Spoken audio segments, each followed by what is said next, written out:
Hello, Trà Vinh xin chào các bạn. Hôm nay thì mình sẽ làm cái món bánh đúc nóng nha. Bánh đúc nóng ăn kèm với nước mắm chua ngọt nè. Bánh thì có cái lớp bột mềm mềm dẻo dẻo, ăn cùng với phần nhân thịt đậm đà nè. Cho thêm chút xíu nước mắm nữa. Ăn no luôn á mà không hề thấy ngán. Món bánh này thì cũng dễ ăn, thời tiết lạnh hoặc là nóng gì mình ăn cũng thích hợp luôn. Thì mời các bạn mình cùng xem video nha. Ở đây thì mình chuẩn bị là 100g bột gạo, các bạn dùng loại mịn hay loại hạt đều được. 100g bột năng, thì hai loại bột mình dùng ở đây 200g, mình cho thêm chút xíu muối. Với 200g bột thì mình dùng 1 lít nước nha. Rồi bây giờ pha bột luôn. Các bạn sẽ cho lần lượt hết hai loại bột vô trong thau. Tiếp theo thì mình dặn chút muối. Cho hết 1 lít nước vô. Thì cái bánh này nó sẽ hơi mềm mềm dẻo dẻo nên là mình dùng cái lượng nước nó hơi nhiều. Còn so với bánh đúc của miền Tây thì cái lớp bột nó sẽ hơi đặc hơn, cho nên là cái lượng nước cũng khác nhau. Hòa cho nó tan bột rồi mình để yên nửa tiếng cho bột nở. Tiếp theo mình chuẩn bị đến phần nhân. Mình có ở đây là 200g thịt xay, mình dùng cái thịt nạc vai heo á. Mình có tiếp là nấm đông cô ngâm nước, nấm mèo cũng ngâm cho nó nở mềm ra, củ hành chút nữa mình phi thơm, tỏi, chút xíu cà rốt thôi ha. Cà rốt này thì mình dùng khoảng 1/3 củ thôi à, cắt lát mỏng mỏng.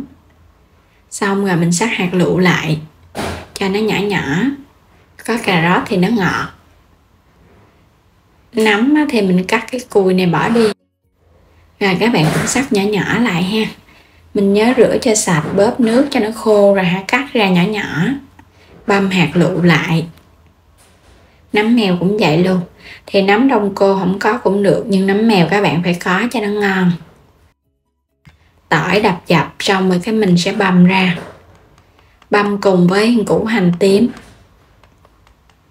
Phần hành tím còn lại thì mình sẽ xắt ra vậy nè, mỏng mỏng để chút nữa mình sấy lên cho nó thơm. Mình sẽ cho dầu ăn vào chảo. Rồi đợi dầu nóng thì cho hành vô. Các bạn sẽ sấy hành với lửa vừa thôi để cho hành nó vàng đều. Trong lúc sấy thì mình nhớ xay nó ha. Nó sôi bùng lên rồi nè.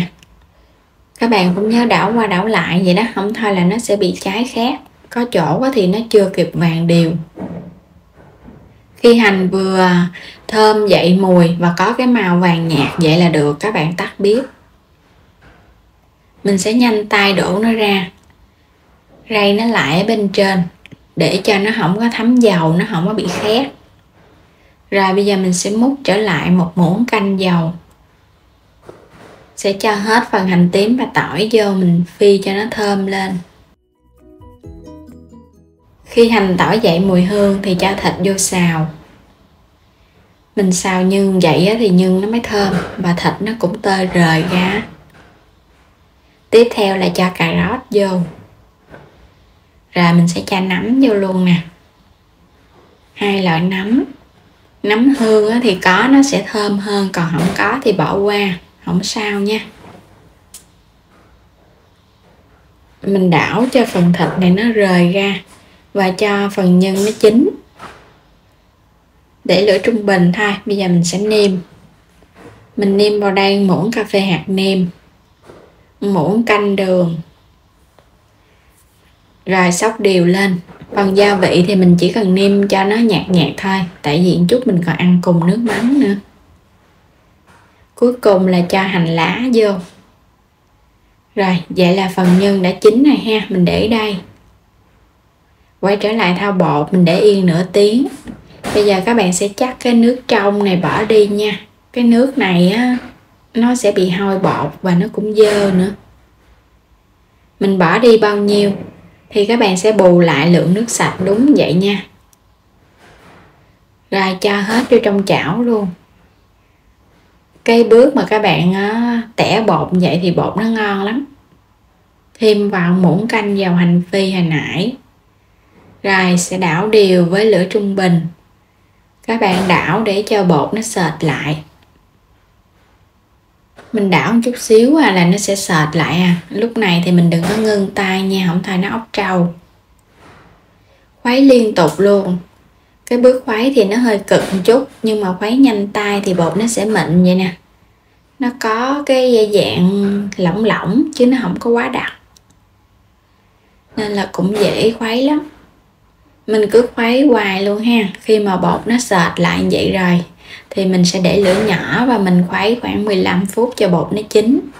Thì trong thời gian này các bạn có thể đậy nắp và nhớ mở nắp ra mình khuấy tiếp. Bây giờ thì chờ bột chín, mình chuẩn bị làm nước mắm. Mình cho vào đây 150g đường, 150g nước mắm loại đạm thấp thôi và 400ml nước sôi. Có nghĩa là mình dùng nửa chén đường, nửa chén nước mắm và 1,5 chén nước sôi á. Khuấy đều lên cho đường nó tan, nước mắm nó chín. Và các bạn sẽ cho chanh hoặc là giấm tùy ý. Chanh thì nước mắm của mình nó thơm hơn. Mình cho khoảng 2 trái chanh nhỏ nhỏ thôi, rồi đợi nước mắm nó nguội. Quay trở lại bột, khuấy hồi nãy giờ được 15 phút với lửa nhỏ, mình cũng có đậy nắp á, thì các bạn thấy bột nó sẽ trong vậy nè. Nó trong vậy có thể ăn thử, nó chín là được à. Sẽ múc ra, bánh đúc nóng á, thì ăn nóng nó mới ngon. Cho ra những cái chén luôn. Nước mắm sau khi nguội thì cho tỏi ớt băm vô, vậy thì tỏi ớt nó mới nổi lên trên. Cuối cùng là mình cho nhân lên trên mặt những cái chén bánh đúc. Nhân thì mình có cho thêm cà rốt đó, màu sắc cũng bắt mắt ha. Nhìn ngon quá nè. Thêm hành phi lên. Bánh này thì không thể thiếu hành phi, nó thơm, và một ít ngò rí nữa. Thơm ngon nè và bắt mắt. Thì mình ăn nó cũng ngon ha. Chan nước mắm lên trên. Cái nào ăn liền thì các bạn chan nước mắm, còn không ăn thì mình cứ để yên vậy nha. Đừng có chan nước mắm. Rồi bây giờ mình sẽ ăn thử nè. Xin mời các bạn cùng thưởng thức bánh đúc nóng nhân thịt với mình nha.